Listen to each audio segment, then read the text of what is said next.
और अब आपको बताता हूं बिहार में जहरीली शराब ने कितने घरों में मौत बरसाई और बिहार की सरकार लोगों की चीखों पर किस तरह से अट्टहास कर रही है।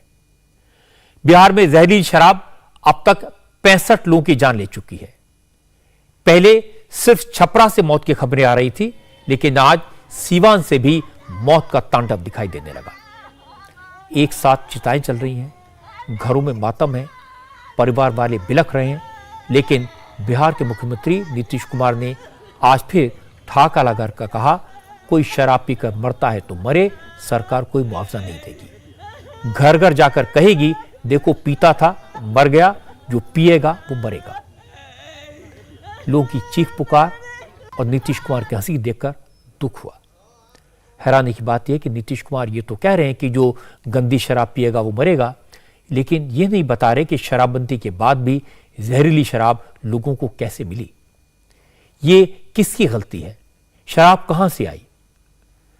आश्चर्य की बात है, जिस गांव में शराब पीकर लोग मरे, उस गांव में इस वक्त भी शराब की सप्लाई जारी है। कल रात भी शराब पीकर लोग बीमार हुए और आज सुबह शराब पीकर हॉस्पिटल पहुंचे। दूसरी बड़ी बात, 65 लोगों की मौत की फिगर सरकारी है।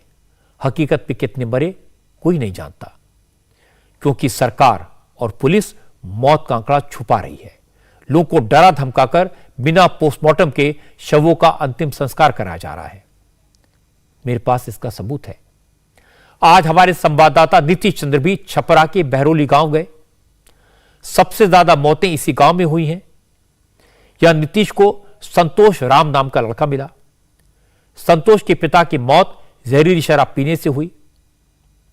वो अपने पिता की डेड बॉडी का पोस्टमार्टम कराना चाहता था, लेकिन अफसरों ने डरा दिया। कहा, मरने वाला तो मर गया, अब पोस्टमार्टम की जिद छोड़ो, अंतिम संस्कार कर दो, ये शराब का मामला है, तुम भी जेल जा सकते हो।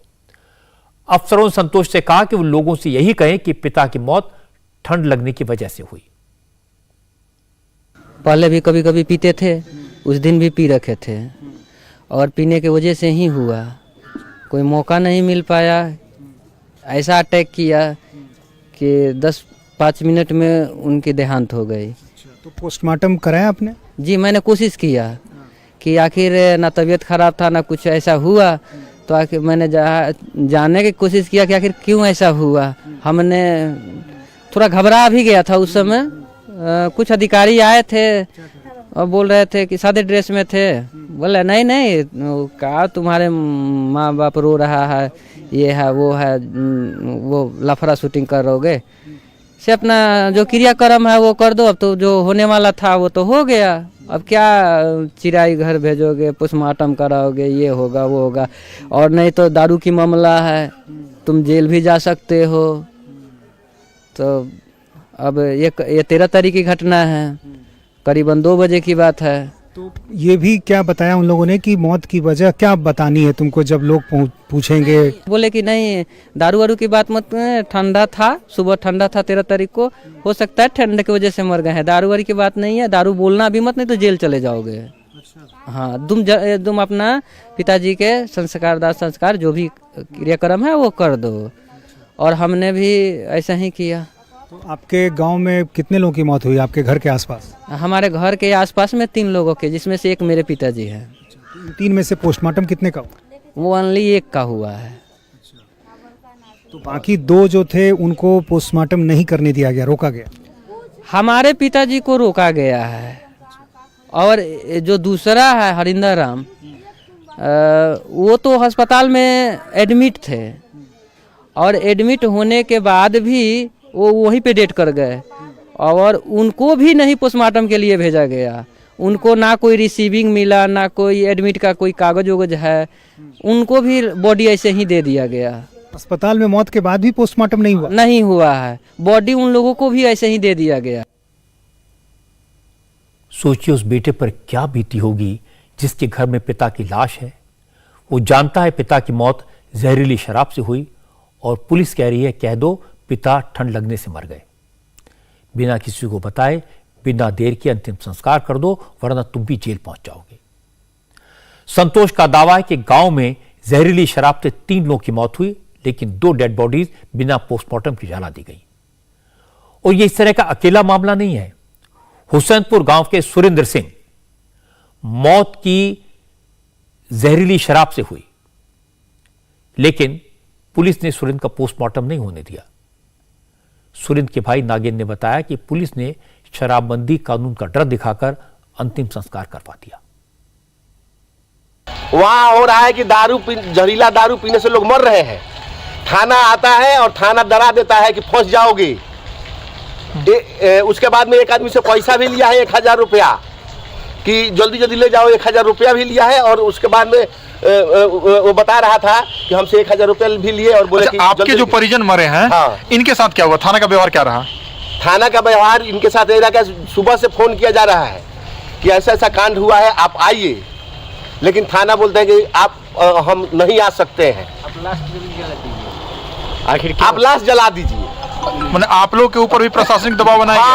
हाँ। किस तरह से दबाव बनाया गया? मतलब जल्दी ठंड से मरे हैं करके दबा दीजिए, नहीं तो आप लोग ही फंसने वाले हैं। फाइनली आप लोग लाश लेके आए हैं? हाँ, थाना पर हम लोग लेकर गए हैं लास्ट में। और यहाँ सदर और उसके बाद में वहाँ पर भी नहीं भेज रहे थे, वहाँ से भी हमें नहीं पोस्टमार्टम के लिए भेज रहे थे। आपके थाना क्षेत्र में कितने कांड हुआ है ऐसे?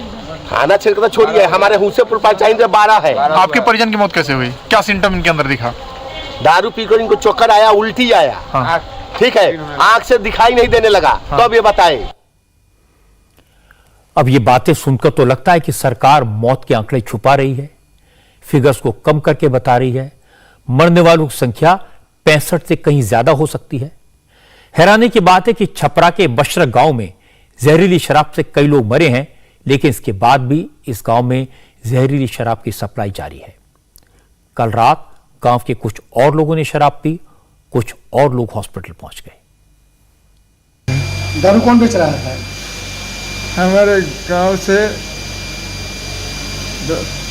3 किलोमीटर अलग, 1 किलोमीटर अलग। दारू पी के 3 दिन से लोग मर रहे हैं, फिर आप दारू क्यों पिए? मेहनत किए करते हैं तो पी लिए, हम नहीं जानते थे। बाजारी किए और ट्रक उतारे, उसके बाद पी लिए, तो करना पड़ा। अब सवाल है कि जहरीली शराब आती कहां से है? आपको जानकर हैरानी होगी कि जिस मशरक गांव में लोग शराब पीने से मरे, उसी मशरक थाने पर आरोप लगा है कि वहां के लोग जहरीली शराब की सप्लाई में इन्वॉल्व हैं। इल्जाम इसलिए लगा क्योंकि पुलिस ने स्प्रिट के कई ड्रम जब्त किए थे और आज गांव वालों ने बताया थाने से 210 लीटर स्प्रिट का एक ड्रम गायब है। दूसरे ड्रम से भी स्प्रिट गायब है। लोगों का दावा है कि स्प्रिट से ही जहरीली शराब बनी और उसे पीकर लोग मर रहे हैं। छपरा जहरीली शराब कांड से जुड़ी एक सनसनीखेज जानकारी सामने आई है और जानकारी ये है कि छपरा के मशरक थाने में जब्त करके रखे गए स्प्रिट के ड्रम कुछ दिन पहले चोरी हो गए। जानकारी ये मिल रही है कि मशरक थाने के ही एक चौकीदार के जरिए ये ड्रम शराब बनाने वालों तक पहुंचा। यहाँ आप देख सकते हैं कि जो भी आपको ड्रम दिखाई दे रहा है ये जब्त कर थाने में रखा गया। जितने भी आपको ड्रम दिखाई दे रहे हैं ये सब स्प्रिट हैं। इस पूरे इलाके में, मशरक के इलाके में स्प्रिट की बरामदगी बड़े पैमाने पर होती है और यहाँ कुछ तस्वीरें हैं जो ये बताती हैं कि ये ड्रम यहाँ से चोरी हुआ है। ये हिस्सा आप देखिए, यहाँ पर आप देखिए ठीक ड्रम के बगल का हिस्सा जहाँ पर आपको उसके निशान दिखाई दे रहे हैं ड्रम रखने के। और चूंकि वहाँ बिल्कुल मिट्टी है, यदि बहुत दिन पहले यहाँ से ड्रम हटा होता तो यहाँ पर घास का हिस्सा जमा हुआ दिखाई देता, लेकिन यहाँ पर आप देखिए बिल्कुल निशान साफ तौर पर दिख रहे हैं। और इसी आधार पर गांव के लोगों ने इस बात की जानकारी दी, उत्पाद एवं मद्य निषेध विभाग के बड़े अधिकारियों को वीडियो बनाकर भेजा और ये जानकारी भी दी कि यहाँ से ड्रम गायब हुआ कुछ दिन पहले और ये जो स्पिरिट भरा हुआ जो ड्रम था वो शराब बनाने वाले जो लोग हैं, जो माफिया हैं, उन तक पहुंचा और उसी स्पिरिट से जहरीली शराब तैयार की गई जिससे करीब 50 से अधिक लोगों की अब तक मौत हो चुकी है। अब जरा सोचिए, थाने से स्प्रिट चोरी हो रही है, लोग जहरीली शराब से मर रहे हैं, पुलिस और शराब माफिया की मिली भगत से नीतीश कुमार की सरकार को सपोर्ट करने वाले विधायक भी नाराज हैं। आज सीपीआई एमएल के 2 विधायक मनोज कुमार और वीरेंद्र कुमार मशरक गए। उन्होंने भी आरोप लगाया कि अवैध शराब के कारोबार को पुलिस का प्रोटेक्शन मिलता है और सरकार को सब पता है। शराब माफियाओं का मशरक थाना और यहाँ के एसपी का प्रोटेक्शन प्राप्त है। हम लोग कह रहे हैं कि गिरफ्तारी हो, ये कोई सस्पेंशन नहीं, गिरफ्तारी हो और पूछा जाए, एसपी से पूछा जाए कि शराब माफिया कौन है, क्योंकि मौत भी गरीबों की और जेल भी गरीबों की। शराबबंदी कानून का यह मकसद नहीं है कि जहरीली शराब का कहर बरसे, मौत बरसे, पुलिस की लाठी बरसे। गरीब जेल में और शराब माफिया की चांदी है, उनको वो मजे में है। नीतीश कुमार से जब ये सवाल पूछा गया तो उन्होंने कहा कि जब शराबबंदी है और ऐसी स्थिति में जो पिएगा तो मरेगा। ठीक है, जो पिए हैं उनकी मौत हुई, दुखद है, लेकिन उनके जो बाल बच्चे हैं उनका क्या गुनाह है? उनका पेट है, वो कैसे उनके बाल बच्चे पलाएंगे, पोसाएंगे, पढ़ेंगे? उनका तो जीवन मरण का सवाल हो गया, तबाह हो गया परिवार। ये बहरौली मशरक में टोला के टोला उजड़ गया, गांव की गलियों में, सारण जिला के गलियों में मातम पसरा हुआ है, शमशान बन रहा है। शराब माफियाओं का प्रशासन के साथ गांव में जो रसूख वाले लोग हैं, कितना ये बड़ा और मजबूत गठजोड़ है। अब ये मशरक थाना आपके सामने है और इसी मोहल्ला में लोग मरे हैं। मतलब कि ये हम लोगों को तो सोचना है कि थाना बिकवाता है, कि थाने से जहरीली शराब का सप्लाई हुआ है। सप्लाई है इसलिए करें कि सस्पेंशन से नहीं, गिरफ्तारी हो एसपी की और थाना प्रभारी की, पूछिए कि शराब माफिया कौन है। छपरा जैसा हाल इसके पड़ोसी जिले सीवान का भी है। सीवान में भी जहरीली शराब पीने से 5 लोगों की मौत हो गई, लेकिन पुलिस यहां भी मामले को दबाने की कोशिश कर रही है। शराब से मौत की घटना सीवान के ब्रह्मास्थान गांव में हुई। मरने वालों में पुलिस का एक चौकीदार भी है। जहरीली शराब से मौत होने पर नाराज गांव वालों ने नेशनल हाईवे जाम कर दिया और प्रशासन के खिलाफ नारे लगाए। चौकीदार अवध किशोर मांझी और शंभू यादव के शवों को पुलिस ने कब्जे में ले लिया और प्रेशर बनाकर शवों का अंतिम संस्कार करवा दिया।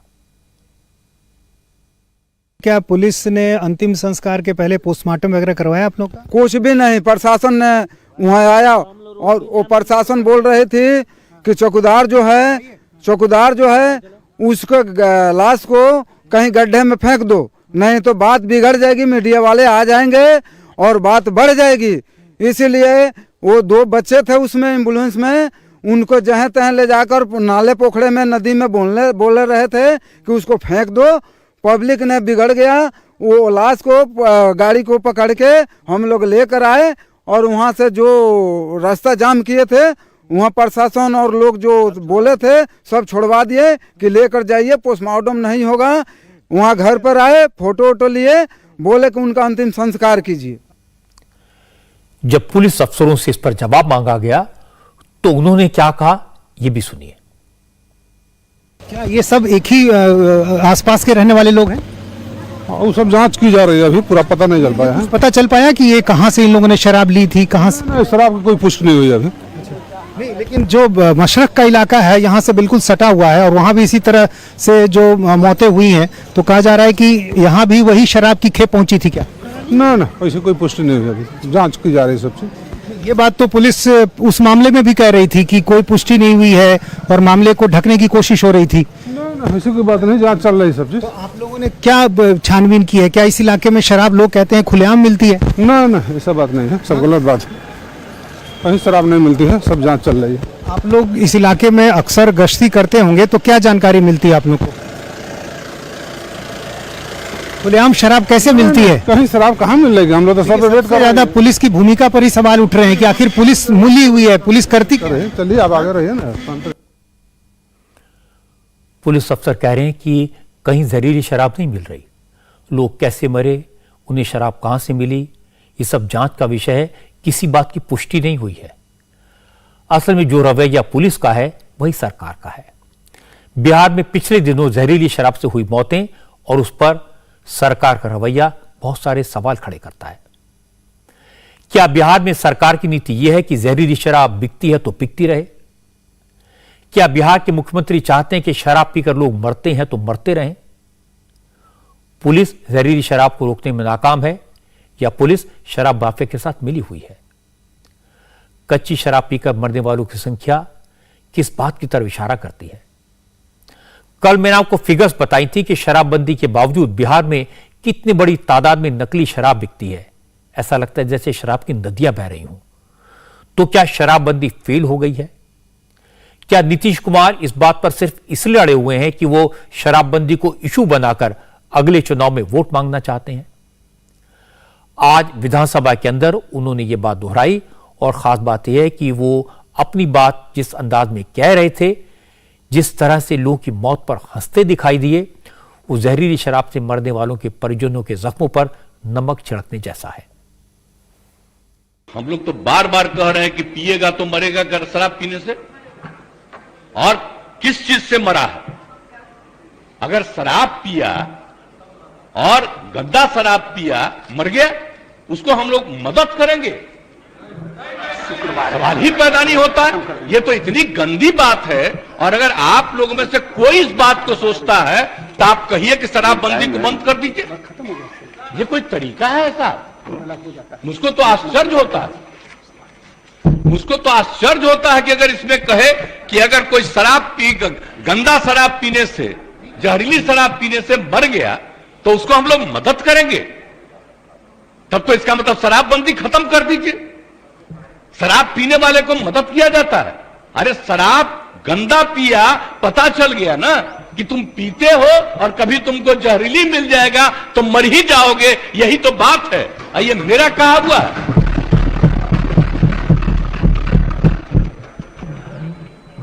कृष्ण भगवान का भी आप लोगों को पता है? जरा पता कर लीजिएगा जो अपने को समझते हैं। मुस्लिम समुदाय का भी देख लीजिए धर्म का एक एक चीज। आप अगर देखिएगा तो पता चलेगा कि कोई धर्म मानने वाला भी ठीक नहीं मानता है और कोई सही मायने से करता है। बापू ने क्या कहा था? हम तो कभी कभी देखते हैं अखबार में कोई लिख देता है। हम राष्ट्रपिता महात्मा गांधी ने जो कहा है एक एक घर में हम पहुंचा दिए हैं। और अब आपको तो हम इतना बार हर जगह बोले, अभी बोल रहा था ये लोग, बोलिए। अभी जो हम 12 दिन सब जगह गए हैं, इसका लोग भी जो रहता था तो ही हमारे पक्ष में भाषण दे रहा था वहां, और आज उल्टा बोल रहा। तो क्या मामला हो गया? अब बिहार में, अरे तब तो बिहार में हर जगह कहेंगे देखो मरा, दारू पिया तो मरा, मत पियो मरोगे। इसका तो और ज्यादा हम प्रचार करवाएंगे। तो दारू पी के मर जाएगा तो उसको हम लोग कंपनसेशन देंगे? सवाल ही नहीं पैदा होता। ये कभी मत सोचिए। और नहीं, अगर यही करना है तो सब मिलके तय कर लीजिए। खूब कहिए कि शराब पियो, इसलिए ये सब बात ठीक नहीं है। पिएगा, गड़बड़ पिएगा, मरेगा। जहरीली शराब से मौत और इस पर सरकार के रवैये के खिलाफ बीजेपी ने आज राजभवन तक मार्च किया। राजभवन मार्च करने से पहले नेता विपक्ष विजय कुमार सिन्हा ने सदन में ही नीतीश कुमार को जवाब दिया। विजय सिन्हा ने कहा बीजेपी भी शराबबंदी के खिलाफ है, लेकिन नीतीश कुमार इस मामले में जिस तरह से इनसेंसिटिव बयान दे रहे हैं वो ठीक नहीं है। विजय सिन्हा ने कहा जिसने गलती की उसकी मौत हो गई, लेकिन उन बच्चों का क्या कसूर जो अनाथ हो गए? उन महिलाओं का क्या कसूर जो विधवा हो गई? उन बुजुर्गों का क्या कसूर जिनके बच्चे जहरीली शराब का शिकार हो गए? इसलिए सरकार को ऐसे परिवारों की मदद करनी चाहिए। विजय सिन्हा ने कहा कि सत्ता के संरक्षण में ही अवैध शराब का कारोबार चल रहा है। गैर कानूनी शराब का कारोबार करने वालों को सरकार बढ़ावा दे रही है। पुलिस आंख मूंद कर बैठी है और मुख्यमंत्री कह रहे हैं कि जो शराब पिएगा वो मरेगा। मुख्यमंत्री जी, और जिनके बच्चे मरे हैं, एक बार आप जरूर जाके देखिए कि 6 महीने का, 9 महीने का, 1.5 साल का बच्चे, 3 बेटी, कोई नहीं है। उनको मुआवजा देने की व्यवस्था बने। मुख्यमंत्री जी, ये हृदय विदारक घटना है। मैं भी आपका शराबबंदी और नशाबंदी के साथ खड़ा हूं, लेकिन जब तंत्र आपका कमजोर है, उस समय भी कहे थे माननीय मुख्यमंत्री जी कि तंत्र कमजोर है, तंत्र को व्यवस्थित करिए। वहां का थाना प्रभारी किस तरह से दारू बेचवा रहा है, लोग कह रहे हैं। कई बार इस संदर्भ में हम भी अपने क्षेत्र के अंदर ये बात कहे थे। माननीय मुख्यमंत्री जी, अच्छी नीति तभी सफल होती है जब नीयत साफ होता है, और हमारा नीयत में अगर जो कोई व्यवधान डालता है तो उसके साथ रहना हमारी भी उसकी परोक्ष रूप से समर्थन करना है। आज अगर जो शराबबंदी मुख्यमंत्री जी आप लागू करना चाह रहे थे, तो गोपालगंज में शराब फैक्ट्री के मालिक को उम्मीदवार कैसे बनाया गया? क्या ऐसे लोगों को आपने समर्थन किया? शराब पीने वाले का बोतल कुर्मी के अंदर जिस उम्मीदवार का चला, वो उम्मीदवार को आपने कैसे बनाया? सत्ता संरक्षित हो रहा है मुख्यमंत्री जी, सत्ता के द्वारा बालू और दारू के माफिया को संरक्षण मिल रहा है और पुलिस पदाधिकारी के द्वारा उसमें शेयरदारी की जा रही है। चूंकि विजय कुमार सिन्हा ने सरकार को घेरा, जहरीली शराब से मौतों को बड़ा इशू बना दिया, इसका असर थोड़ी ही देर में दिखाई दिया। Deputy chief minister Tejashwi Yadav ने कहा, पता यह चला है कि विजय सिन्हा के रिश्तेदार के घर से बड़ी मात्रा में शराब बरामद हुई है, जल्दी सच सामने आ जाएगा। तेजस्वी ने आरोप लगाया कि बिहार में जो शराब आ रही है वो यूपी और हरियाणा से लाई जाती है। जहां भी हो रहा है वहां कार्रवाई भी तो हो रही है ना। आप थोड़ी ना हमको बता के जा रहे हैं कि आप पीने जा रहे हैं। आप लोग कहाँ जा रहे हैं, नहीं जा रहे हैं, आप लोग सरकार को बता के जाते हैं। तो ये सब चीजें तो हमने तो पहले भी कहा, ये सारी चीजें कुछ लोग समाज में कुछ लोग रहता ही है। तो क्या जहरीली शराब को लेकर विधानसभा अध्यक्ष के ऊपर, अरे भाई जागरूकता होनी चाहिए ना, जागरूकता तो होनी चाहिए लोगों में। यार हम लोग भी छोटे थे, हम लोग भी जब छोटे थे, जब धीरे धीरे बढ़ रहे थे, तो माता पिता तो बोलता है ना कि नशा वगैरह मत करना। ये तो हर माँ बाप अपने बच्चों को बोलता है कि नहीं बोलता, कहता है कि नहीं कहता। या बिहार का अगर बच्चा कोई दूसरे राज्य में पढ़ने जाता है, दिल्ली विल्ली या कोई बॉम्बे वॉम्बे, तो बोलता है ना कि भाई ड्रग्स मत लेना, बहुत बिगाड़ने वाला लोग रहेगा। बोलता है कि नहीं बोलता? तो मेरे ऊपर तो ये तो खुद को भी आकलन करना है ना। कार्रवाई हो तो नहीं है, लेकिन ज्यादातर सप्लाई कहाँ से हो रहा है? उत्तर प्रदेश हरियाणा से, जहाँ बीजेपी की सरकार है। वो लोग तो कोई कार्रवाई कर नहीं रहे। अब ऐसा देखिए ऐसा खबर आया है, अभी तो हमको तो सदन में ही पता चला है कि जो नेता प्रतिपक्ष हैं उनके समधी के घर से लगभग कितना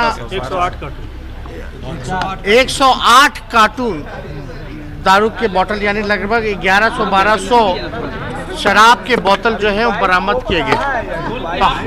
अगर ऐसी खबर आ रही है सर, इधर सर, हम किसी पे आरोप नहीं लगा रहे, लेकिन सत्यता की जो है जांच होनी चाहिए। ऐसी खबर आ रही तो उसके सच क्या है, अगर वाकई में सच में पकड़ाया है, एक गंभीर मामला है, इसमें नेता प्रतिपक्ष क्या करेंगे वो तो उन्हीं को देखना। मुख्यमंत्री हंसकर कह रहे हैं कि जो पिएगा वो मरेगा।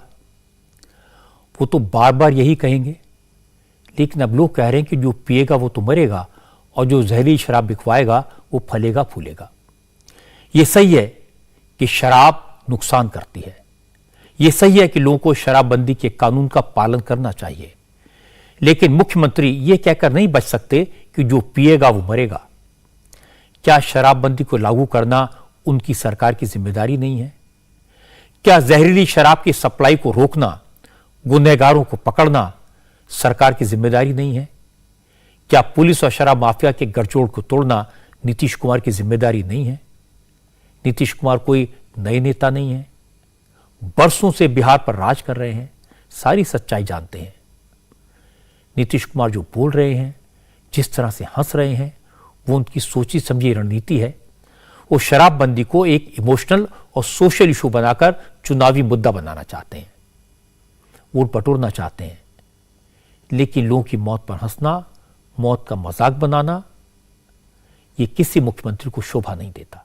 इंडिया टीवी हर वक्त हर जगह डाउनलोड करने के लिए सर्च करें India TV news Google play store या ऐप स्टोर पर।